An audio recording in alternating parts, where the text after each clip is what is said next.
Hello, bonjour à tous, bonjour à toutes. C'est parti pour la première question du challenge 10 jours, 10 questions. Vous voulez des conseils et des idées par rapport aux parents? Mais oui, c'est logique, bien entendu, il faut qu'ils fassent partie de la philosophie du portfolio. Alors, comment faire intervenir les parents dans le portfolio? Comment expliquer les choix pédagogiques aussi aux parents par rapport à cet outil? Voilà à quoi je vais vous répondre. Alors tout d'abord, deux idées très simples pour comment expliquer aux parents ce choix pédagogique qu'est le portfolio. La première idée, c'est déjà dès la réunion, dès la rentrée, pardon, c'est très rapidement, vous allez très certainement organiser une réunion de rentrée. En tout cas, ça se fait régulièrement. Si ce n'était pas le cas, voilà une bonne idée. C'est d'organiser une réunion en début septembre, mi-septembre, et c'est peut-être la rentrée passée, hein, d'installer les choses, d'expliquer aussi l'outil aux élèves, et puis dès que c'est OK, de prévoir cette réunion où vous allez expliquer l'outil, vous allez montrer également le portfolio, expliquer pourquoi, quels sont les avantages de cet outil et qu'est-ce que vous avez, qu'est-ce que vous sous-tendez vraiment par l'utilisation de cet outil, ce que vous avez envie de développer avec eux, ce que vous avez envie de vivre avec eux, ce que vous avez envie que ça leur apporte.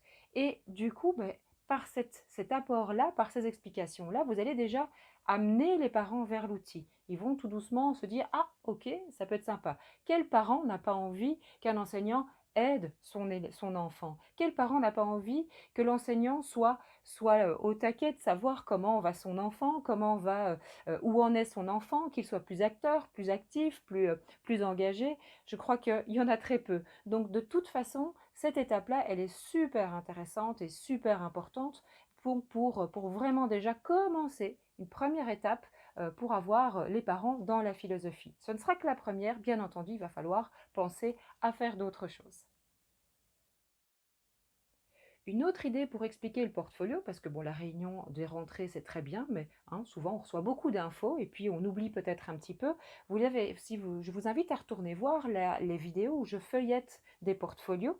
Dans chacun d'entre eux, on voit à un moment donné que le portfolio est expliqué à travers les intercalaires ou une fiche. Une fiche, dans un des portfolios que vous avez vu, la fiche est plastifiée et il est expliqué ce que c'est que ce portfolio, ce qu'on y trouve dedans, à quoi ça va servir et quels sont les avantages. Non seulement, ça c'est quelque chose que vous pouvez vraiment penser à faire, c'est quels sont les avantages pour l'élève, quels sont les avantages pour l'enseignant et quels sont les avantages pour le parent d'avoir ce portfolio dans le quotidien de l'élève, de le construire donc tous ensemble. Donc voilà, une deuxième idée, c'est vraiment de créer une petite fiche que l'on insère dans le portfolio ou sur les intercalaires, penser à expliquer les différentes parties et ce que cela va apporter à chacun.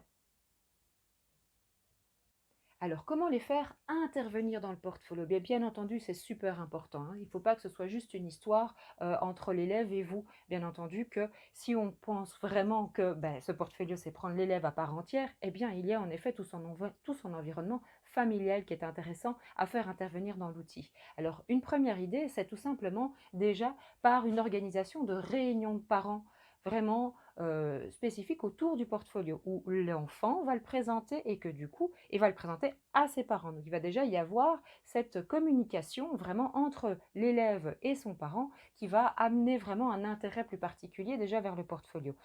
Au moment des réunions, on ne sait pas prendre en 10 minutes, expliquer tout le portfolio, tout feuilleter, tout en détail, et donc vous invitez les parents à prendre le portfolio avec à la maison.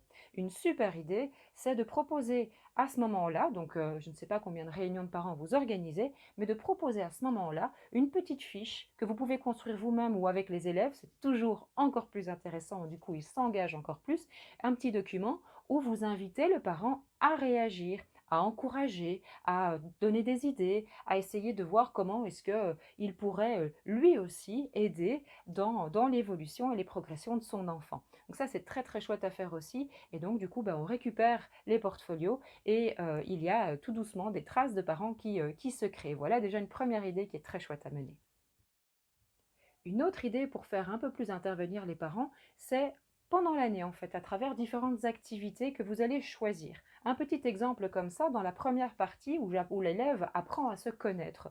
Souvent, chez les plus petits, une activité qui est très chouette à faire, c'est l'arbre généalogique. Tout simplement pour qu'il vraiment apprenne à bien se situer dans son environnement familial, qui il est, qui il y a d'autres, et donc vraiment déjà dans ce global-là, où est-ce qu'il en est? Bien, l'arbre généalogique, parfois ils bug un petit peu, ils ne savent pas trop les noms des grands-parents, ou ils ne savent pas les écrire, etc.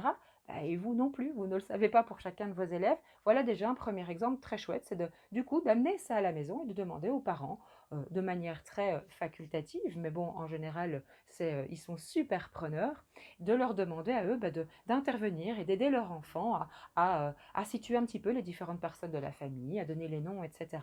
Ça, c'est un exemple d'activité. Une autre activité que j'ai déjà menée qui était très chouette, c'était d'interviewer les parents sur un sujet ou l'autre. Sur quoi j'avais fait? Je pense que c'était justement j'avais fait une interview sur la première réunion de parents. C'était tellement différent d'habitude que je leur avais donné un petit questionnaire avec 4-5 questions auxquelles ils ont pu répondre à la maison. Ils ont interviewé leurs parents, ils ont écrit les réponses de leurs parents. Et donc, du coup, ça permet aussi d'amener des choses de la maison. Une autre chose aussi qui est très chouette à faire, c'est peut-être d'amener parfois de demander aux parents de collaborer un petit peu dans la recherche de photos, de souvenirs que l'élève a envie d'amener dans son portfolio qui parlent de fierté, de réussite et d'évolution qu'il vit en dehors de l'école. Donc, faire intervenir les parents dans le portfolio, ça peut vraiment se faire par pas mal d'idées. Votre réalité, vos activités vous amèneront à un moment donné à vous dire: ah, mais là, je pourrais avoir besoin d'eux. Alors quelque chose d'important que j'ai envie de dire quand même par rapport à l'intervention et la participation des parents dans le portfolio, c'est que ce n'est pas toujours facile. En général, ça va et ça vient en progressant, ça vient petit à petit. D'accord? Si on rentre dans quelque chose qui devient obligatoire, hein, comme la signature du bulletin, ça, c'est tout à fait autre chose. Soyez toujours dans quelque chose qui reste de la proposition, quelque chose de facultatif, ok? Mais qui est amené par l'élève, qui est amené avec bienveillance, et on construit ça bien et ça viendra sans problème. Pas de stress si ça ne vient pas tout de suite, ça sert à rien. Si on commence à se dire oui mais vous n'avez pas rempli, oui mais vous n'avez pas fait, alors on va rentrer dans quelque chose qui va devenir conflictuel et c'est pas la peine, d'accord? Il faut vraiment se rendre compte que l'outil il va être nouveau pour tout le monde et donc les choses viendront petit à petit. On invite, on propose et si l'enfant vit quelques tristesses ou autre, on essaye de voir, tiens, est-ce que tu l'as bien demandé, est-ce qu'on a mis, on a communiqué correctement. No stress, ça va? C'est vraiment des choses, il faut toujours se voir rebondir, il faut toujours voir les choses en construction et toujours vers mieux. Ça va? Et donc une dernière chose que je voulais également dire, c'est que par rapport aux interventions des parents, c'est vraiment quelque chose de vraiment génialissime à faire. Et donc il ne faut vraiment pas hésiter, il ne faut vraiment pas avoir peur. Parfois on a peut-être peur de du coup les faire intervenir dans la vie scolaire et que peut-être qu'ils prennent trop de place, justement pas. Le fait que ce soit dans le portfolio va peut-être canaliser ça. Attention aussi, ce n'est pas un carnet de communication, ce n'est pas le journal de classe, ce n'est pas le bulletin. Donc, essayez vraiment de ne pas de vous laisser aller, de tenter les choses. Et s'il faut recadrer, on le fait toujours avec bienveillance, construction, on explique. Mais voilà, n'ayez pas peur de faire entrer les parents. N'ayez vraiment aucune crainte qu'ils vont venir et que ce sera bénéfique. D'accord? On retombera de toute façon toujours sur nos pattes et toute situation qui pourrait peut-être un peu interroger ou quoi que ce soit, eh bien, on y arrivera. Et puis c'est là que vous pourrez encore me poser des questions et voir comment vous gérez ça. Voilà, donc allez-y, voilà des idées pour faire intervenir les parents. Il y en a encore tout plein certainement. Si vous en avez, partagez-les. Si vous pensez encore en avoir besoin, ça viendra, on se les partagera. Voilà, en tout cas, un grand merci pour cette première vidéo du challenge 10 questions, 10 jours, 10 jours, 10 questions. Voilà, la première, c'est fait. Check. Merci à tous. Ciao.